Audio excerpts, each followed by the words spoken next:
Hey, this is Dale from daledarley.com and Healing Osteoporosis Naturally. And we're continuing our search for the root cause of why we've got osteoporosis. And we know that osteoporosis has many pathways in.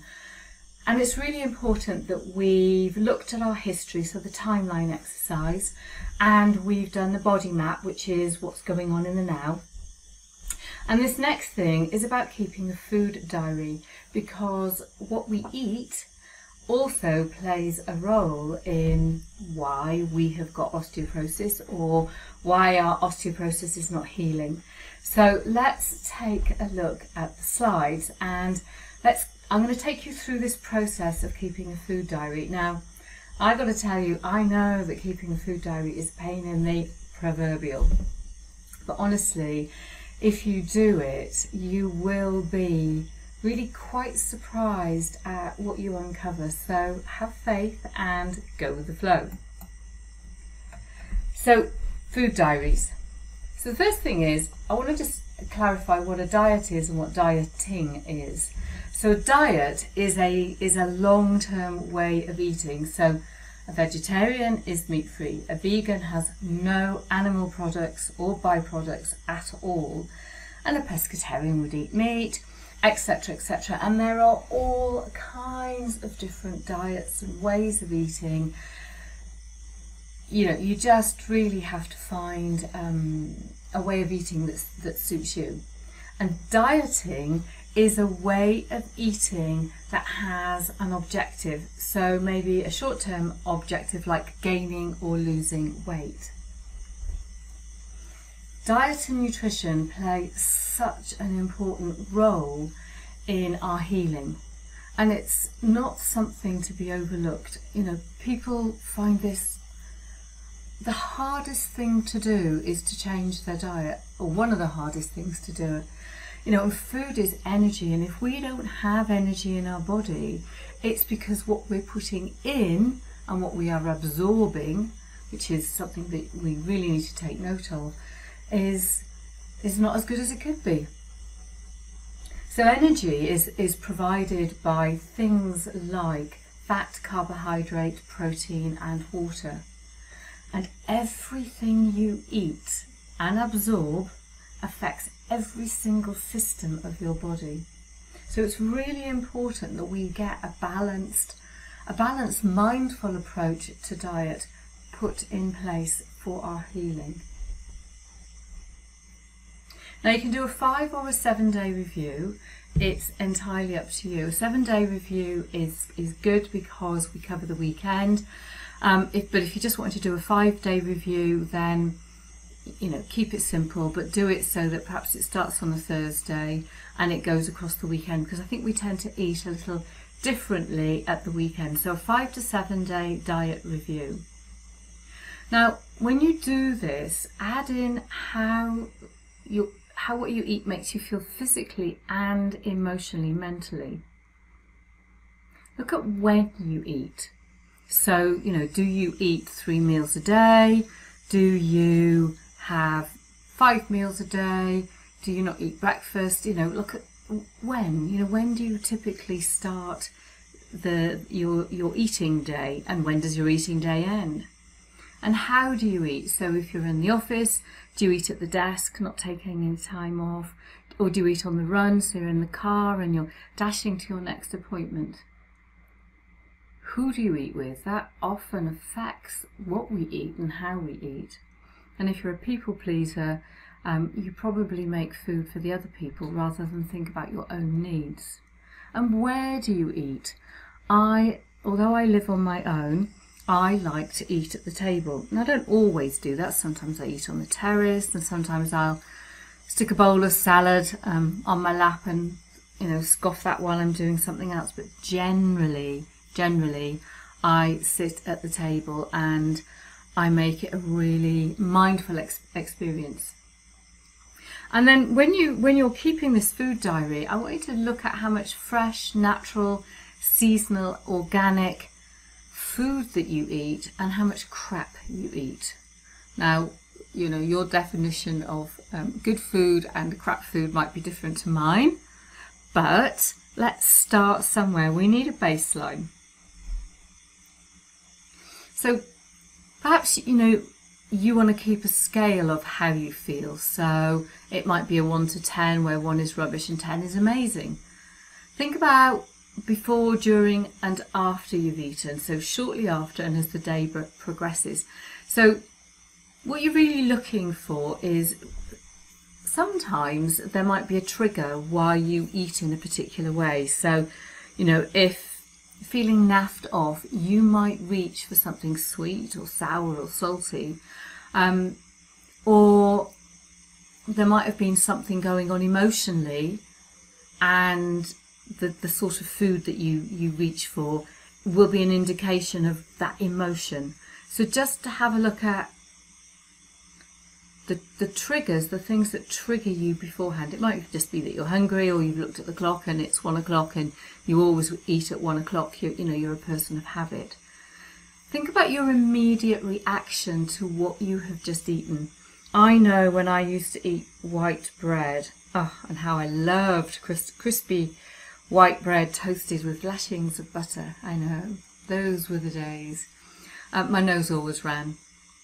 And sometimes the food that I eat makes me feel really thirsty straight away. Or you might feel bloated immediately. Well, that's an indication that something on your plate, and I don't know what, is creating a reaction. Now, of course, the way to find out what's creating a reaction is to start eliminating, but you need to eliminate in a fairly systematic way and eliminate over a period of time. So we know that white sugar is not good for us, and I'd suggest that you eliminate it permanently. But let's say we were talking about the nightshade family, things like potatoes and tomatoes and peppers and aubergines. What you might do is eliminate them all for, let's say, a 6-week period, and then add a week of tomatoes in and see what happens. So, you know, sometimes the reaction to foods don't become apparent until a long time afterwards. But, you know, we're looking at this immediate reaction. Or a delayed reaction. I know these days I adore dark chocolate. I love black chocolate. And what happens is if I get into one of those, you know, let's start nibbling a bar, and let's nibble a bit more and nibble a bit more, and then we do the same thing the next day. My arms itch like mad, and there is a reason for that, and I'll talk about that in another video. But you might get wind, or you might bloat and have no wind. You may end up with diarrhea or constipation. So it's looking at the emotions and then what is happening to your body. I often think that, you know, when we get something like an itch, it's, well, what's irritating us? When something bloats my stomach, or I get diarrhea, I think of things like, what do I need to let go of? So physical reactions I often link to emotions, which is why I've called this emotions. So really just keep a note of how you feel, and then immediate physical reactions, and maybe immediate and delayed emotional reactions. They all play a part, very, very important. So I want you to also think about your relationship with food. And we've talked about emotions, but ask yourself this question: what is it you must have when you feel angry, when you feel sad, when you feel happy? And I want to ask yourself, how honest are you? Now, honesty plays a really, really, really big part. Now, this is my diary in 2006. It's quite a long time ago. It's about 12 years ago.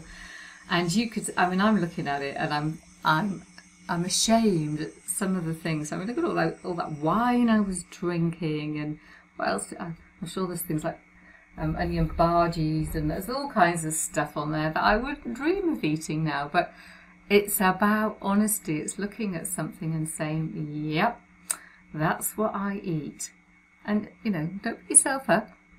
It's taken me years to change my diet. I do it a little bit at a time. So, you know, write it down and then review it. I mean, this is my day typically now.